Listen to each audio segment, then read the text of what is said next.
Hey guys, it's Alvar here, and today we are going to be checking out the Thermaltake Esports Challenger keyboard.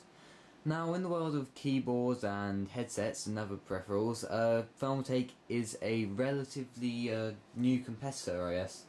They have been making fans and cases for years now, and they've finally started to make keyboards and mice along with headsets like this Thermaltake Shock here. And the first thing I have noticed about this new gaming keyboard is that the packaging is fantastic. Now if we put the headset as well in the shot here, they look very professional and remind me of a different a different company who make keyboards and the like. So can you guess what it is? Let me just put these boxes here, and maybe you will figure it out.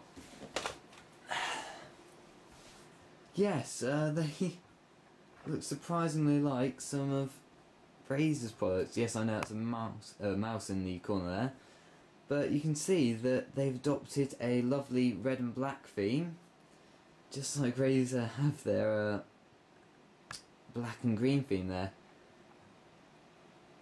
It's even the, pretty much the same angle on the keyboard there.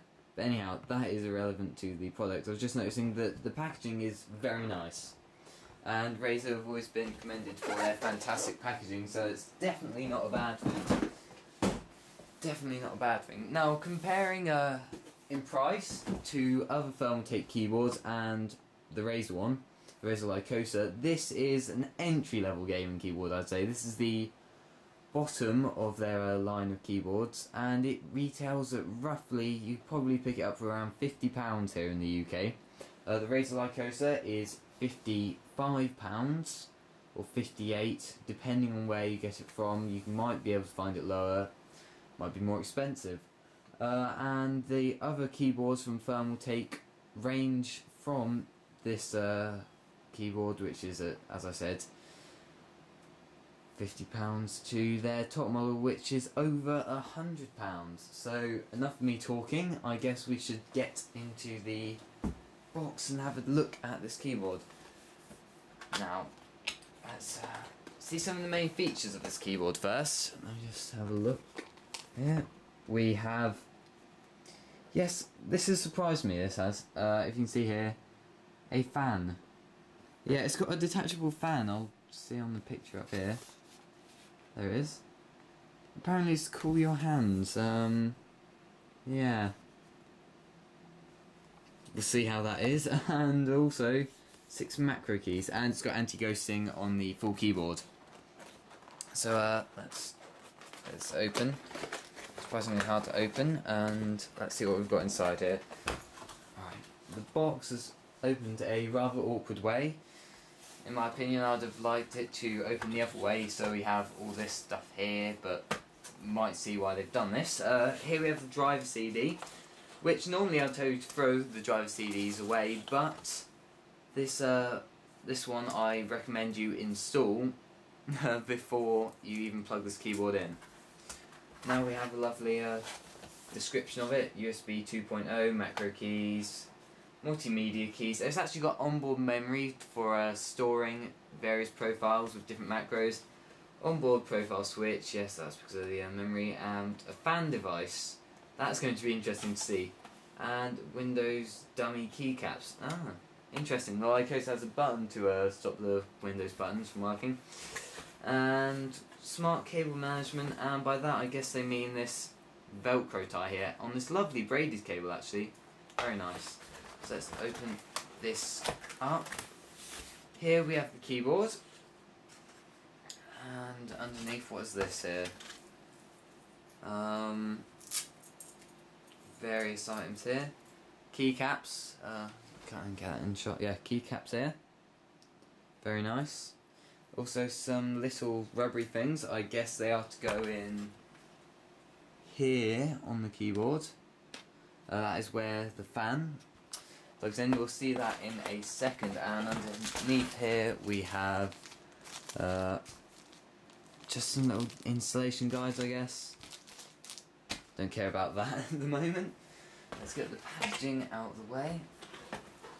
Oh, also, it comes with a little key removal tool for replacing the Windows keys, ease of access. Here it is. I unpacked this earlier just to check it was all there. Here we go, and that literally slots into the keys and then you can pull it out again. Lovely little device there. So let's have a look at the device overall. For comparison, I am going to, let me just get this out of the way. For comparison, I am going to bring in a Razer Lycosa.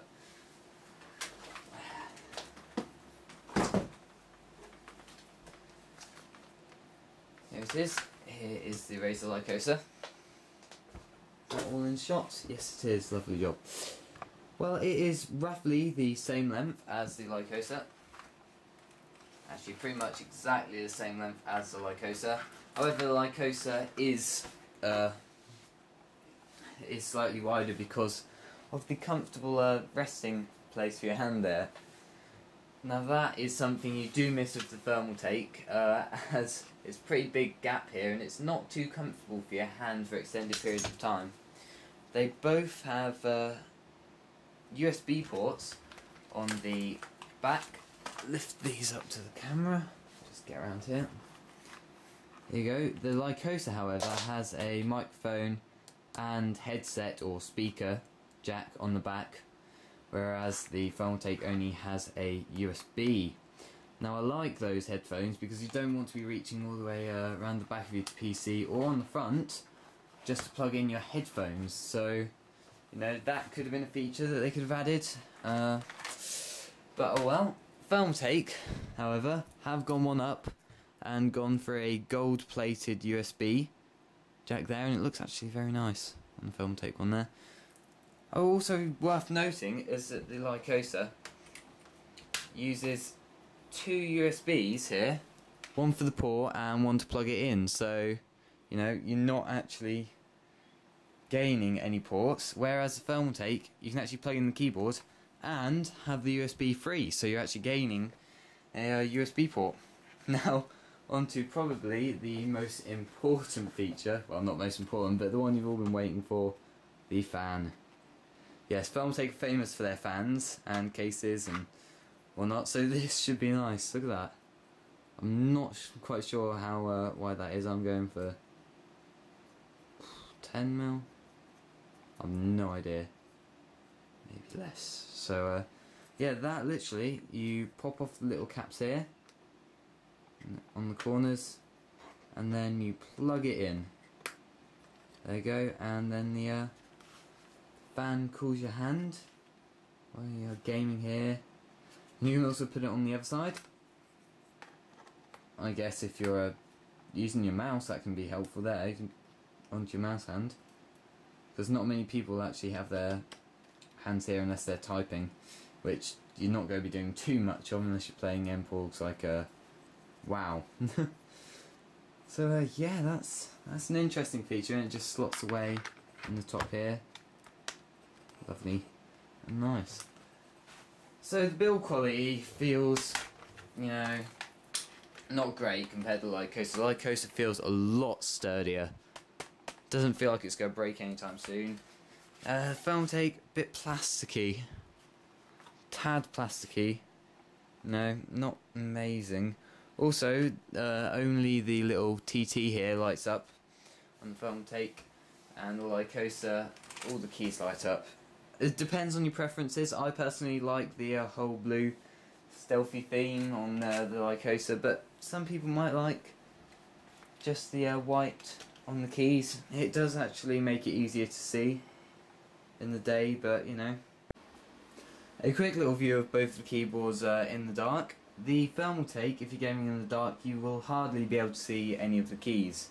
A nice TT logo lights up here, and not too bright actually on the lock keys, whereas the Lycosa has very bright lock keys, and you can see it extremely well in the dark because it is all backlit. Now we can also turn on the Lycosa the W, A, S and D keys on, which I love. Features that, and you can also turn it all off depending on your preference. So yeah, just a quick little look at them both in the dark there. There's not too many differences apart from that with the two keyboards. Of course, the Lycosa does look a bit stealthier and will look prettier on your desk, really. But yeah, overall the Thermaltake is looking to be a decent keyboard. I'm going to do a few tests, and in a review later on I am going to show typing speeds and other stuff like that compared to the Lycosa. So thanks guys for watching, and I hope you've enjoyed this. At least you've watched it to the end if you're watching this now. So yeah, it's been a bit all over the place this episode, but there you go. Just a quick overview and unboxing of the Thermaltake. Well, when I say quick, that's probably been about 10 minutes. Yeah, 10 minutes 16, wow. A quick unboxing of the Thermaltake Challenger keyboard. So yeah, thanks guys, and see you next time.